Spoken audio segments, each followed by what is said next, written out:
Do you want results next time you go trout fishing? Get yourself a set of trigger spoons and put a limit on the stringer. They flat out produce.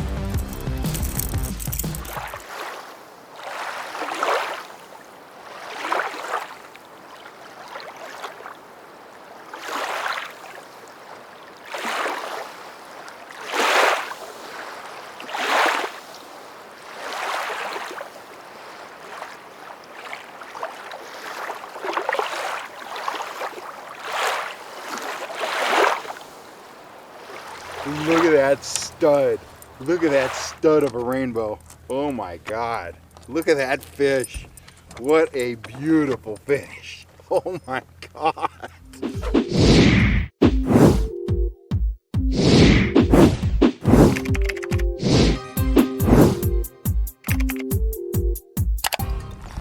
Howdy folks, Cal Kellogg here. Well, my buddy Ryan Neff up in Southern Oregon, he recently reached out to me and he asked me a two-part question.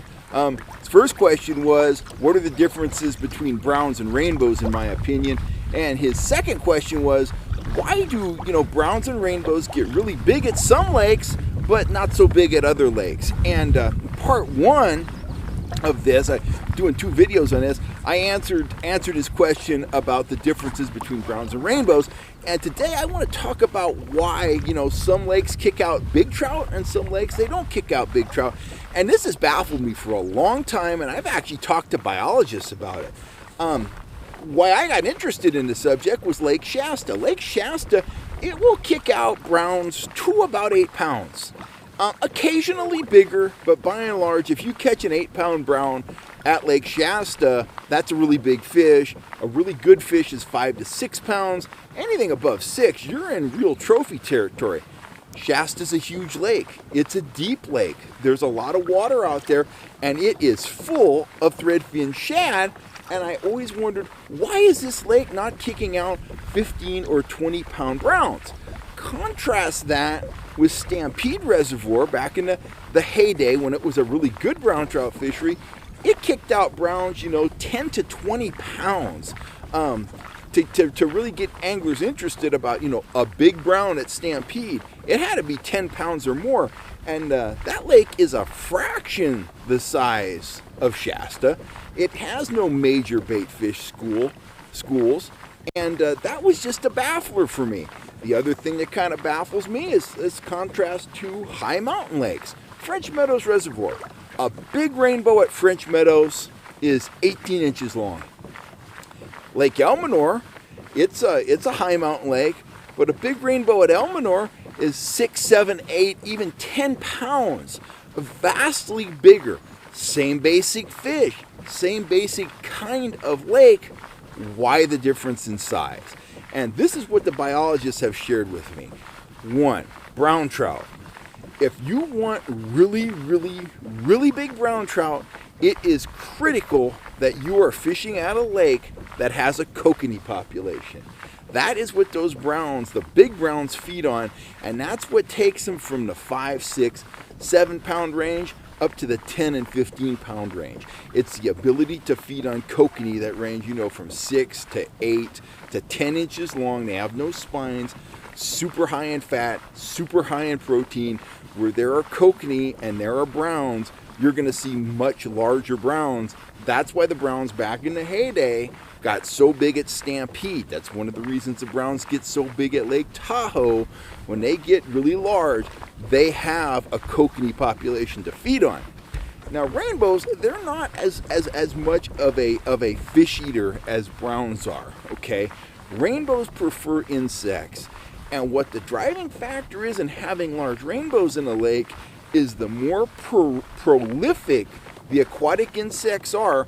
And if the lake features large aquatic insects, you're going to see much larger browns. Okay, up at French Meadows, there's some mayflies, there's some caddisflies. That's about it. At Elminor, they've got the mayflies, they've got the caddisflies, but they have those big, giant hexagenia mayflies in addition to pond smelt. So the rainbows, they have a lot more food, they have a lot larger forage, therefore they get much bigger. Lake Davis is kind of in between. A really big trout at Davis is 5 or 6 pounds, a really big rainbow, 5 or 6 pounds. Now that is a bug lake, but it doesn't have the huge insects that you see at Elmonor. It's kind of somewhere in between. There's damselflies, there's good-sized mayflies, there's caddisflies, and that's what those trout are feeding on, along with some chubs and other things. Bottom line is, they get a lot bigger than the trout do at French Meadows, but they don't get as big as the trout get at Lake Elmonor. So I hope that helps to answer your question, Ryan. If you want to catch big trout, you need to do research and you need to go to places where big trout swim. You know, I'm up here in the high Sierras. This is a put and take lake. There are holdovers here, but I've never caught a rainbow in this lake in 25 years of fishing it that was bigger than 20 inches. In fact, that 20-incher came about 25 years ago. I just started dating my wife and she caught it on a worm. That fish was vastly bigger than anything else I've ever caught at the lake. The average trout here, and I've probably caught hundreds if not thousands of trout at this lake, they're anywhere from 10 to 14 inches. A 15-incher is a really big fish. So, you know, you've got to dial your expectations into what is available at any given lake. And if you're looking for trophies, you know, you've got to go to lakes that are known producers of trophy trout. You're not just going to go to some random lake and put in a bunch of time and catch a trophy trout, because there's a lot of lakes where those fish simply don't exist. So anyway, hope that helps. Hope that helps, Ryan. Hope that helps everybody out there. Kind of, you know, if you want to catch big trout, do your research. That's the key. I will catch you next time right here on YouTube. If you're looking for gear, you know where to go. Go to fishhuntshoot.com. Check out my store. Great gear, fair price. You know the story. And please take a second to hit that subscribe button and the bell notification. We are inching up on 11,000 subscribers, and when we hit that number, we're going to do something special here on the channel. I'm not going to tell you what it is before we get there, but anyway, rest assured, when we hit 11,000, we're going to do something special. We're going to do something every time now when we plateau up another 1,000 subscribers. We went over 10,000 a couple months ago. Be over 11,000 soon. I want to thank you guys for the support. Without you guys, none of this would be possible, and I am hoping to hook up here. Anyway, I'm Kel Kellogg. I'm signing off. I will catch you next time right here on YouTube.